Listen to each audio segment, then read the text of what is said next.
రైట్గా details చూస్తే కేటీఆర్ పై మంత్రి కొండా సురేఖ సంచలన వ్యాఖ్యలు చేశారు. నాగచైతన్య సమంత విడాకులకు కేటీఆర్ కారణమన్నారు. ఎన్ కన్వెన్షన్ కూల్చకుండా ఉండాలి అంటే సమంతను తన దగ్గరకు పంపించాలని కేటీఆర్ కండిషన్ పెట్టాడని సురేఖ ఆరోపించారు. నాగార్జున నాగచైతన్య కలిసి సమంతను కేటీఆర్ దగ్గరకు వెళ్లాలని ఒత్తిడి చేశారంటూ తీవ్ర వ్యాఖ్యలు చేశారు. కేటీఆర్ దగ్గరకు వెళ్లేందుకు సమంత ఒప్పుకోలేదు అన్నారు. కేటీఆర్ దగ్గరకు వెళ్ళకపోతే ఇంట్లో నుంచి వెళ్లిపోమన్నారని సురేఖ అంటున్నారు. అది భరించలేకనే సమంత విడాకులు తీసుకుందని అన్నారు. ఇక హీరోయిన్ల జీవితాలతో కేటీఆర్ ఆడుకున్నారని ఆరోపించారు. రకుల్ ప్రీత్ సింగ్ హుటాహుటిన పెళ్లి చేసుకోవడానికి కారణం కూడా కేటీఆర్ అన్నారు.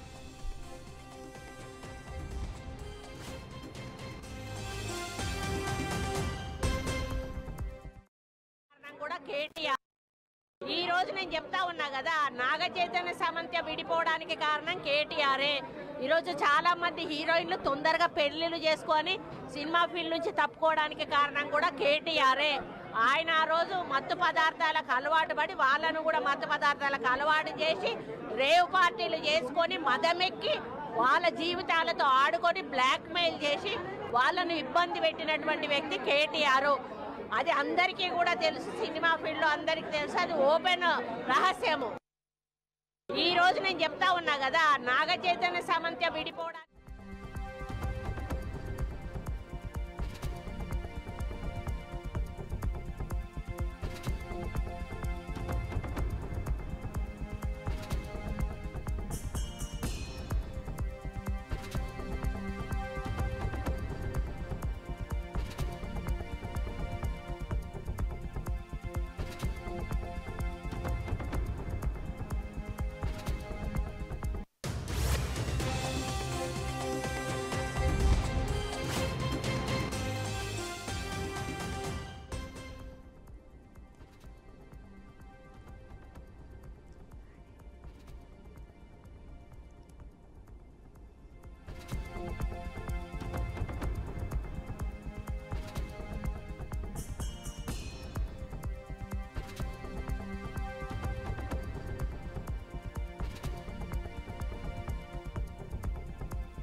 బ్రేకింగ్ న్యూస్ చూస్తున్నాం. కేటీఆర్ పై మంత్రి కొండా సురేఖ సంచలన వ్యాఖ్యలు చేశారు. నాగచైతన్య సమంత విడాకులకు కేటీఆరే కారణమన్నారు. ఎన్ కన్వెన్షన్ కూల్చకుండా ఉండాలంటే సమంతను తన దగ్గరికి పంపించాలని కేటీఆర్ కండిషన్ పెట్టాడని సురేఖ ఆరోపించారు. నాగార్జున నాగచైతన్య కలిసి సమంతను కేటీఆర్ దగ్గరకు వెళ్లాలని ఒత్తిడి చేశారంటూ తీవ్ర వ్యాఖ్యలు చేశారు. కేటీఆర్ దగ్గరకు వెళ్లేందుకు సమంత ఒప్పుకోలేదు అన్నారు. కేటీఆర్ దగ్గరకు వెళ్ళకపోతే ఇంట్లో నుంచి వెళ్లిపోమన్నారని సురేఖ ఆరోపణలు చేశారు. ఇదే అంశానికి సంబంధించి పూర్తి అప్డేట్స్ ను మా అవుట్పుట్ ఎడిటర్ రాము అందిస్తారు. రాము, ముఖ్యంగా బీఆర్ఎస్ వర్కింగ్ ప్రెసిడెంట్ పై కొండా సురేఖ సంచలన కామెంట్ చేయడం జరిగిందని చెప్పొచ్చు. ఎందుకంటే నిన్న కాక మొన్న మెదక్లో ఏదైతే హరీష్ రావు మన కొండా సురేఖను సన్మానం చేసిన సందర్భంగా ఆ విషయాన్ని ట్రోల్ చేయడం జరిగింది. ఆ ట్రోల్ సంబంధించిన ఇష్యూ రోజు రోజుకు పెద్ద ఎత్తున జరగడం మారిందని చెప్పవచ్చు, మాటల యుద్ధంగా మారిందని చెప్పవచ్చు. నాగ చైతన్య సమంత విడిపోవడానికి కారణం కేటీఆర్ అని చాలా మంది హీరోయిన్లకు త్వరగా పెళ్లిళ్ళు చేసుకొని సినీ ఇండస్ట్రీ నుంచి తప్పుకోవడానికి కారణం కేటీఆర్ అని సంచలన కామెంట్ చేయడం జరిగింది. అట్లాగే కేటీఆర్ డ్రగ్స్ కు అలవాటు పడి వాళ్ళని కూడా డ్రగ్స్ అలవాటు చేశారని కూడా కామెంట్ చేయడం. అట్లాగే రేవ్ పార్టీ చేసుకునే వాళ్ళని కూడా బ్లాక్ మెయిల్ చేసేవాడని కూడా ఈమె సురేఖ ఆరోపణ చేయడం జరిగిందని చెప్పొచ్చు. మొత్తానికి కేటీఆర్ కు సంబంధించిన ఏదైతే ఉందో అలవాట్లకు సంబంధించి ఈ విషయంపై సినీ ఇండస్ట్రీలో కూడా కొందరికి తెలుసని కొండా సురేఖ తీవ్ర ఆరోపణలు చేయడం. మొత్తానికి అయితే కొండా సురేఖ కామెంట్స్ ఇప్పుడు రెండు రంగాలకు పాకిందని చెప్పొచ్చు. ఒకటి సినిమా రంగానికి, రెండు రాజకీయ రంగానికి. ముఖ్యంగా రాజకీయంలో ఉన్న సమస్యను ఇప్పుడు ఇండస్ట్రీకి కూడా వెళ్ళడం జరిగింది. ఎందుకంటే కొండా సురేఖకు సంబంధించి ఈ కామెంట్ చేసింది అనేది చూసుకుంటే ఇప్పుడు కేటీఆర్ కు సంబంధించిన ఏదైతే విషయాలను కొండా సురేఖకు సంబంధించిన తనను దుబాయ్ నుంచి సోషల్ మీడియాలో ట్రోల్ చేసి గతంలో సీతాకన్ కామెంట్ చేయడము, ట్రోల్ చేయడము, తర్వాత జిహెచ్ఎంసీ మేయర్ ను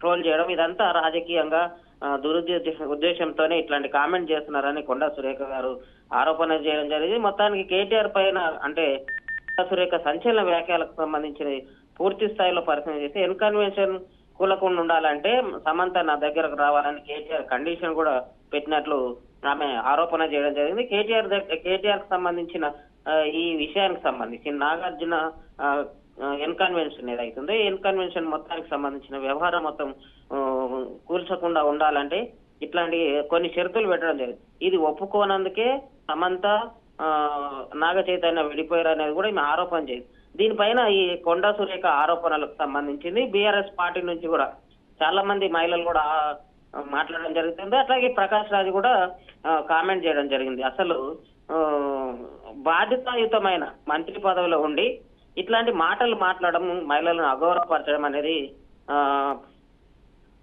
ప్రకాష్ రాజ్ కూడా కొండా సురేఖను ప్రశ్నించడం జరిగింది. మొత్తానికి నాగ చైతన్య సమంత విడాకుల అంశంపై ఈరోజు తెలుగు ఇండస్ట్రీలో ఒక చర్చ జరుగుతుందని కూడా చెప్పుకోవచ్చు. రాష్ట్ర మంత్రిగా ఉన్న కొండా సురేఖ ఇట్లాంటి కామెంట్ చేయడం అంటే మహిళలని అగౌరవపరచడం అనేది అతి హీనాతీనమైన దాన్ని కూడా సినీ ఇండస్ట్రీకి సంబంధించిన ప్రకాష్ రాజు కామెంట్ చేయడం జరిగింది. అట్లాగే కేటీఆర్ కూడా ఒక మంత్రిగా ఉన్న కొండా సురేఖ మొత్తానికి దొంగ ఏడుపులు ఏడుస్తుంది, పెడబొబ్బలు పెడుతుంది అని కూడా బీఆర్ఎస్ వర్కింగ్ ప్రెసిడెంట్ కేటీఆర్ ప్రశ్నించడం జరిగింది. బీఆర్ఎస్ పార్టీ తరఫున ఆమెపై ఎవరు మాట్లాడలేదు కానీ కేటీఆర్ ఏదైతే స్పష్టం చేస్తున్నారు.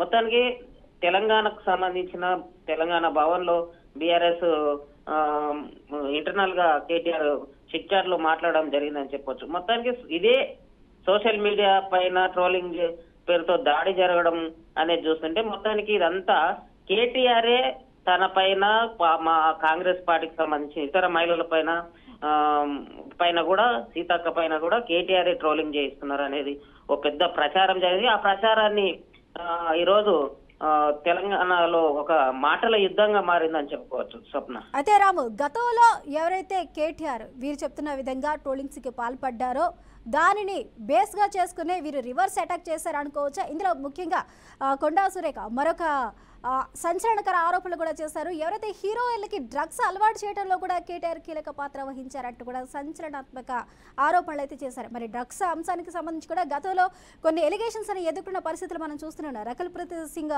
అంశంలో కానీ లేకపోతే ఇతరుల అంశంలో కానీ. మరి దీన్ని ఏ విధంగా చూడొచ్చు అంటారు? స్వప్న, ఏది ఏమైనప్పటికీ ఒక మహిళ పైన ఆరోపణలు చేయడం లేదా ఇంకొకరి పైన ఆరోపణలు చేయడము పూర్తి సాక్ష్యాధారాలు ఉన్నప్పుడు మాత్రమే ఇట్లాంటి ఆరోపణలు చేయాల్సి ఉంటది. ఎందుకంటే ఈరోజు గాలిలో మాటలు మాట్లాడడం కాకుండా ఒక బాధ్యతాయుతమైన మంత్రి పదవిలో కూడా ఇట్లాంటి కామెంట్ చేయడం కరెక్ట్ కాదనేది బీఆర్ఎస్ పార్టీకి సంబంధించిన నేతలు మాట్లాడుతున్నారు. ఆర్ఎస్ ప్రవీణ్ కుమార్ కావచ్చు, ఇప్పుడు తూలా ఉమ కావచ్చు, కవిత కావచ్చు, తర్వాత ప్రకాష్ రాజ్ కావచ్చు. ఏది ఏమైనప్పటికీ ఇట్లాంటి కామెంట్స్ చేయొద్దు, పూర్తి స్థాయిలో పూర్తి సమాచారం ఉన్నప్పుడు మాత్రమే ఒక బాధ్యతాయుతమైన మంత్రి, ఒక రాష్ట్రానికి మంత్రిగా వ్యవహరిస్తున్న కొండా సురేఖ మాట్లాడడం కాదని ఇండస్ట్రీ నుంచి కొంత కామెంట్ రావడం జరుగుతుంది. అట్లాగే బీఆర్ఎస్ పార్టీ నుంచి విమర్శలు రావడం జరుగుతుంది. మరోవైపు కాంగ్రెస్ పార్టీ కూడా ఎదురుదాడి చేస్తుంది. ఎందుకంటే గతంలో మా పార్టీ పైన ఎప్పుడైతే ఆరోపణలు చేశారో ఆ ఆరోపణలకు సంబంధించింది ఈ రోజు మేము మాట్లాడితే మీకు తప్పుగా అనిపిస్తుంది అనేది కాంగ్రెస్ పార్టీకి సంబంధించింది కూడా వినిపిస్తుంది. మొత్తానికైతే ఈ డ్రగ్స్ విషయానికి సంబంధించింది ఏది ఏమైనప్పటికీ డ్రగ్స్ కేటీఆర్ హీరోయిన్లకు అలవాటు చేశాడా ఏంది అనేది మనకు పూర్తి వివరాలు తెలియాల్సింది. ఎవరి ద్వారా ఎవరికి జరిగింది అనేది ఇది ఒక పెద్ద చర్చకు సంబంధించిన ఇష్యూ. అంటే డ్రగ్స్ అలవాటు చేయడంలో సాక్ష్యాధారాలు లేకుండా అనేక విషయాలు మాట్లాడతారు.